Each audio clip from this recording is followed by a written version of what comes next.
ভারতীয় আধিপত্য বিরোধী আবরার ওয়াহাদকে দলীয়করণের মাধ্যমে মুছে ফেলতে চেয়েছিল। আমরা হাদিকেও মুছে ফেলার সর্বাত্মক চেষ্টা দেখছি। আসসালামু আলাইকুম রহমতুল্লাহ।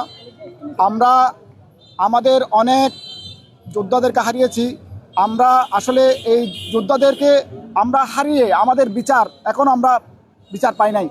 আমরা এই বিচার যদি না পাই, এই নির্বাচন দিয়ে আমাদের কী হবে? এই এই সংগ্রাম আমরা কী জন্য করেছিলাম? আমরা সংগ্রাম করেছিলাম ন্যায় ইনসাফ দেশে প্রতিষ্ঠিত হবে বলে। এখন আমরা ন্যায় ইনসাফ প্রতিষ্ঠিত হয় নাই, যেহেতু আমরা বিচার পাই নাই। বিচার হয়ে তারপর কি হবে? নির্বাচন হবে, আমরা এটাই আশা করি।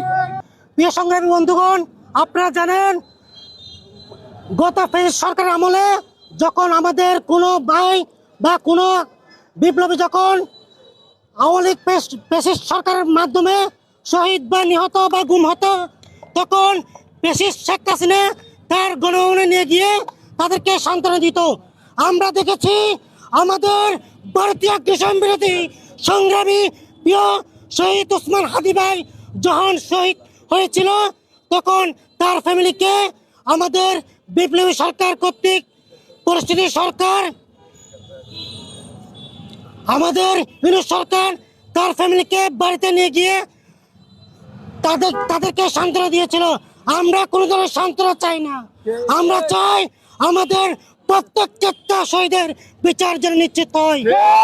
আমাদের বক্তব্য স্পষ্ট। আমরা এখানে বক্তব্য বলি এক হাতি লোকান্তরে লক্ষ হাতি ঘরে ঘরে, কিন্তু আমাদের বক্তব্য ভুল।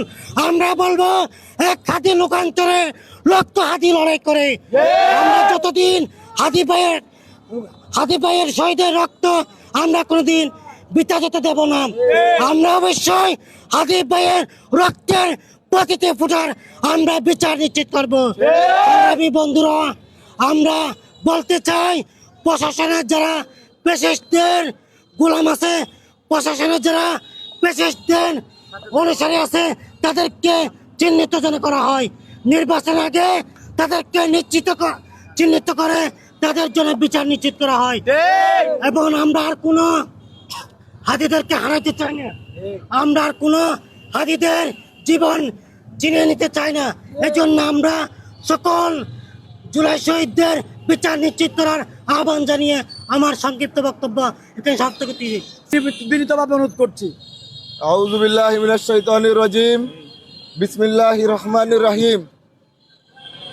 সম্মানিত বিপ্লবী উপস্থিতি, আপনারা জানেন এই হাদি একটা ইনসাফ যুক্ত বাংলাদেশ করার জন্য, একটা সুন্দর বাংলাদেশ গড়ার জন্য যে ওয়াদাবদ্ধ হয়েছিল, যেভাবে সে জুলাইকে অঙ্গীকার করেছিল জান দিবে কিন্তু জুলাই দিবে না, আমার ভাই হাদি নিজের জান দিয়ে তার ওয়াদা রক্ষা করেছে।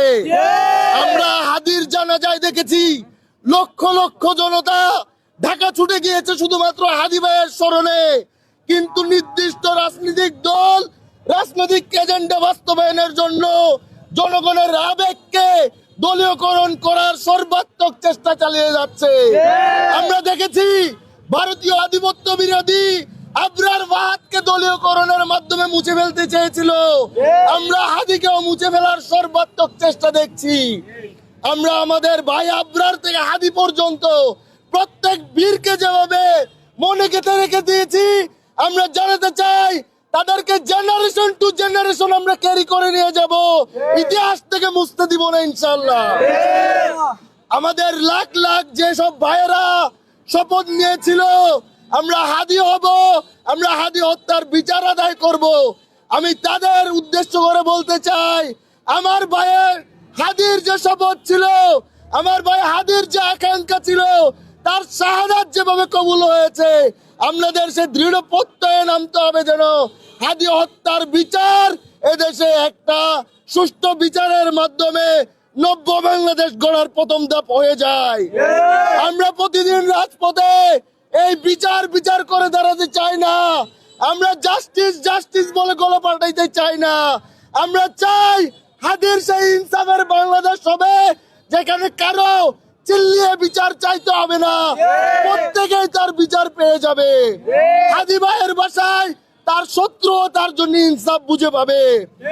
আমরা প্রত্যেকেই হাদি হত্যার বিচার না হওয়া পর্যন্ত রাজপথে থাকার যে অঙ্গীকার করেছিলাম, আমাদের যদি একজনও নিজের শেষ রক্তবিন্দু পর্যন্ত রাজপথে থাকে, আমরা তাকে সর্বাত্মক সহযোগিতা করে এই আন্দোলন চালিয়ে যাব ইনশাল্লাহ।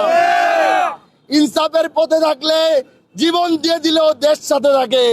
ইনসাফের পথে থাকলে বাংলাদেশের মানুষ আপনার সাথে থাকবে। আমরা বাংলাদেশ পন্থী হইতে চাই, সেই জুলাই থেকে বলে আসছি বাংলাদেশ পন্থীদের ঐক্যবদ্ধ হতে, সেই জুলাই থেকে বলে আসছি একটা সুন্দর বাংলাদেশ গড়ার চেষ্টা করতে।